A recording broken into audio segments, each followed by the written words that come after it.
C'est l'heure maintenant de notre chronique Mieux vivre, bien-être avec Déborah Jens-Padja. Et bonjour Déborah. Bonjour à vous. Bonjour Déborah, mieux vivre ou bien-être? Les deux à la fois? Les deux, je dirais mieux vivre. D'accord, alors comment vit-on mieux avec des jeux vidéo? Le thème dont vous allez nous parler aujourd'hui. Je vais vous parler de jeux très sérieux. Ce sont des serious games. Et on les appelle comme ça. Leur particularité, c'est que ce sont des jeux thérapeutiques. C'est-à-dire qu'ils sont là pour aider le malade. Alors, il suffit d'un écran, de la fameuse console de jeu à capteur de mouvement qu'on connaît bien, dont on ne citera pas le nom, mais qui nous permet de faire de la danse, de faire du sport. Là, le principe est le même, sauf que c'est adapté aux pathologies du patient.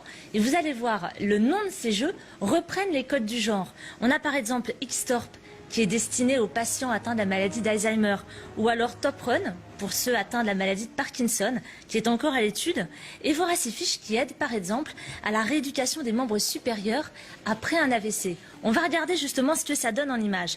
Vous voyez, le patient incarne un poisson.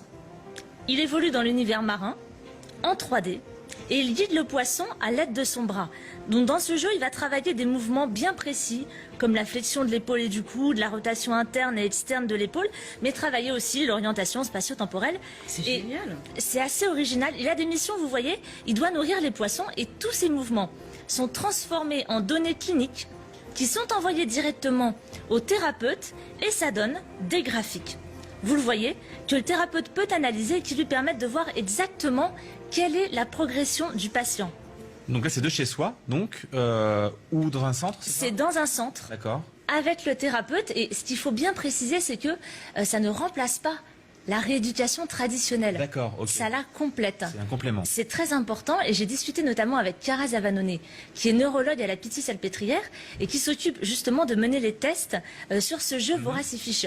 Elle m'expliquait que le but, c'est d'intensifier la rééducation du patient pour ceux qui ont été atteints par un AVC. Elle va d'ailleurs tester un programme 3 fois par semaine, 30 minutes, des séances en plus de la rééducation standard. Et le but, c'est vraiment que le patient voit qu'il arrive à jouer, qu'il prenne confiance en lui et qu'il soit davantage motivé pour sa rééducation traditionnelle. Mais c'est dingue qu'on n'y ait pas pensé avant, parce que c'est vrai que ça existe déjà, par exemple, pour les enfants, avec des jeux éducatifs pour les aider à mieux travailler. Oui. Et là, c'est un peu le même principe, ça les motive davantage. Ça les motive davantage, et ça vient notamment du fait que dans ces jeux, on ne perd jamais. Alors, il y a quand même un score, mais tout est fait pour encourager le patient. Ouais, c'est motivant, quoi. C'est motivant, on ne perd pas de points, on ne meurt pas dans le jeu.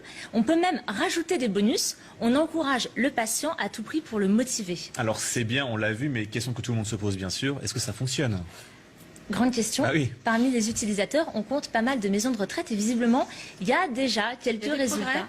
Ça crée du lien intergénérationnel ou du lien avec l'aidant qui va être aux côtés du patient, ou tout simplement grâce au côté interactif dans un jeu comme X-Torp. Par exemple, le patient est à la tête d'un sous-marin et il peut jouer en ligne avec d'autres patients.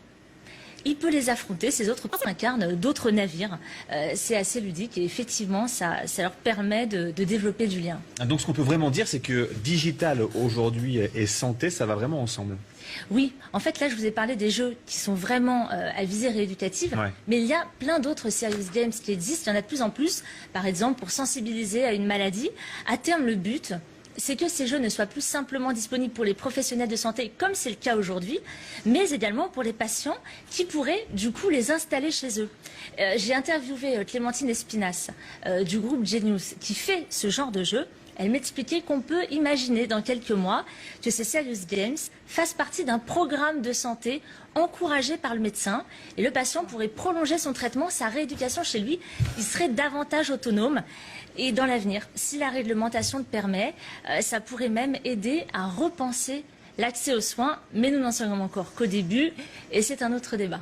Bien sûr. C'est vraiment la médecine du futur. C'est vraiment passionnant. Hein. Merci, Merci les beaux. Merci à la semaine prochaine.